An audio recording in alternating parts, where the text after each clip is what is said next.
KBJ confirmation hearing asked her to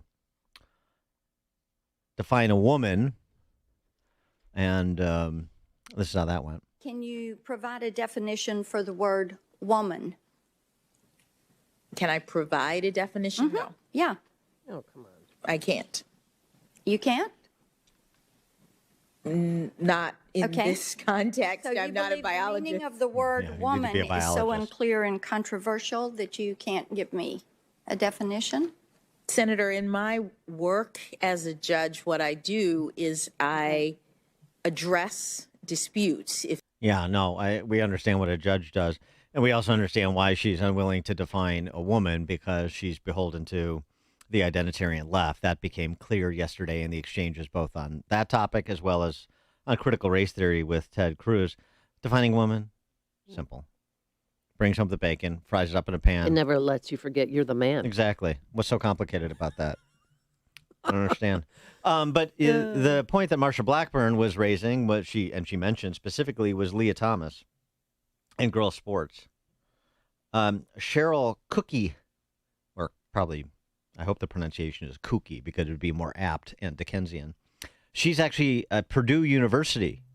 That's in Indiana. Yeah, I am familiar. My parents went there. Yeah. Professor of American Studies and Women's Gender and Sexuality Studies. With an engineering minor, I hope. Yeah, right. Yeah. Engineering body parts, maybe.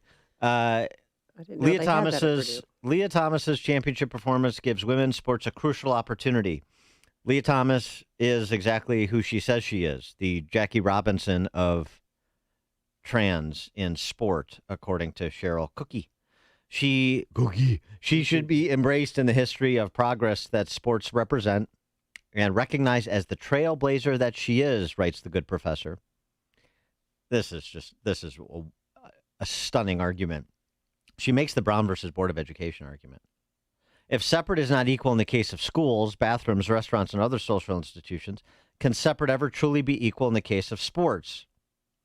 Would gender-based discrimination in sports be eradicated if sports were gender integrated?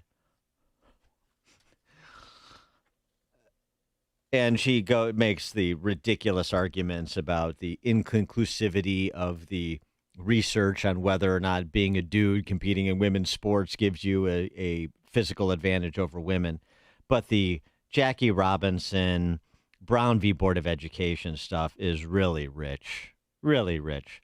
On the other hand, I would say we haven't talked about women swimming like this in forever. So, maybe if you had, I don't know, Ivy from Purdue on the men's team go over and play for the women, we'd be talking more about the women's college tournament. Have men play women's basketball to spice things up. And at the top of the second half, it's 16-9. Easton leads the scoring with 4. And that's why she commands $7,000 a year. These gals sure do make it look difficult. But is having this minor skill worth being so unattractive? That's for the fan to decide. Yay! You're so mad. Our next guest is going to want to distance himself from Yeah, that let's not Family even Guy get for that it. Family Guy drop. Mike Braun had no role in producing that intro. Yes. Senator Mike Braun, Republican U.S. Senator from Indiana. Senator Braun, thanks for joining us. Appreciate it. Hey, good morning. Well, let's start there since Marsha Blackburn brought it up, and since Indiana Governor Eric Holcomb, Shocked what he did. he didn't go the way of a Greg Abbott or a Kristi Noem. He vetoed legislation in Indiana. I know this is a state level issue, and you're a federal official, but you're still a Hoosier. You live there. That he vetoed legislation that would prohibit biological males competing with biological females. What happened? Well, I think he was out of sync with not only Hoosiers, which would probably even be more disproportionately disagreeing with what he did. But across the country, it's one of those things that you hate to always refer to polls, but 62% of Americans, 41% of Democrats think that the whole discussion does not make sense. I remember in a hearing maybe 6-8 months ago, the discussion came up in our health committee, health, education, labor, and pensions, and Rand Paul referred to it as what planet do you need to be from to think that that makes sense, what was embodied in Eric Holcomb's veto. So I don't weigh in often there, but in this case, I thought it was one, even though I'm a federal official, I live in Indiana, needed to make my opinion heard and did so accordingly. Well, so what Well, planet? What planet is Eric Holcomb from? I mean, what was his who argument? and who got to him? Why? I don't know. You'd probably maybe have to look at some of his other decisions in terms of how we navigated through COVID. Not great. There's a lot that you probably need to look at to see what culminated in, a veto of a bill like this. And I'm guessing, of course, it's just a simple majority to override a veto in Indiana. So from everything I've heard since then, it will be overridden.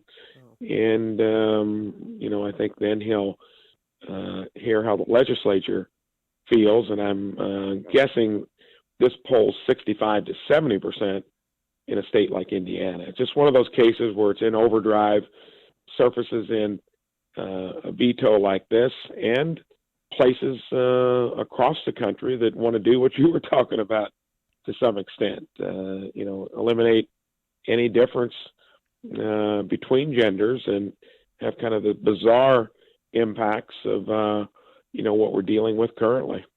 How many women would be playing for Purdue basketball if there was just one basketball team, do you think? Round number? Well, I mean, that's clear. It would be zero. Yeah, Right. round number. Yeah. Yeah. And I think both sports, women's sports, have risen immensely in terms of its own merit.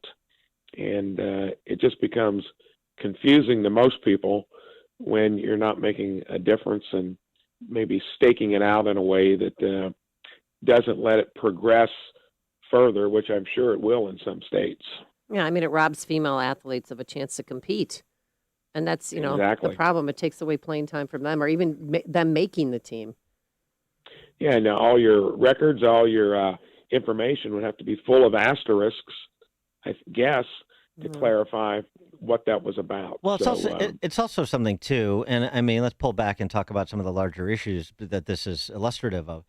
It's like work is more than just a paycheck. Work is soul craft. Well, sports is more than just about a trophy or a record. It's character formation. I mean, sports is such an integral part of so many people's life, or extracurricular activities, band and other things, drama. But I mean, sports is a integral part of Americana because it helps to shape us as young people. Those team sports or individual sports, the work ethic that's required, the competition, the willingness to handle defeat as well as handle success with grace. I mean, there's so many lessons taught. I don't need to tell anybody this, but we always talk about records and who's winning and who's losing, but just participation is so important.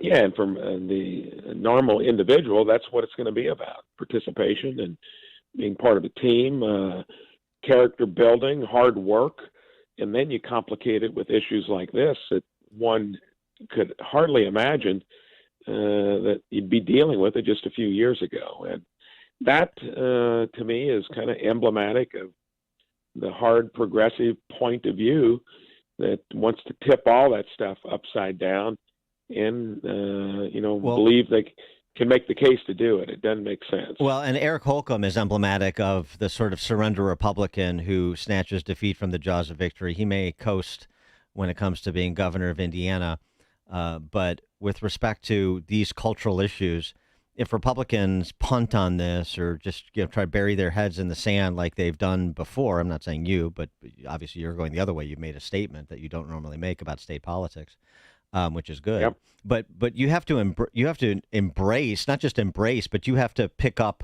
a rhetorical weapon, your common sense and your intellect, and go into policy battle with these people, just like we've talked about with critical race theory and some of these other matters as it pertains to K through 12 education. I mean, this is where people live. This is what they're dealing with. And if Republicans are AWOL, they're going to suffer.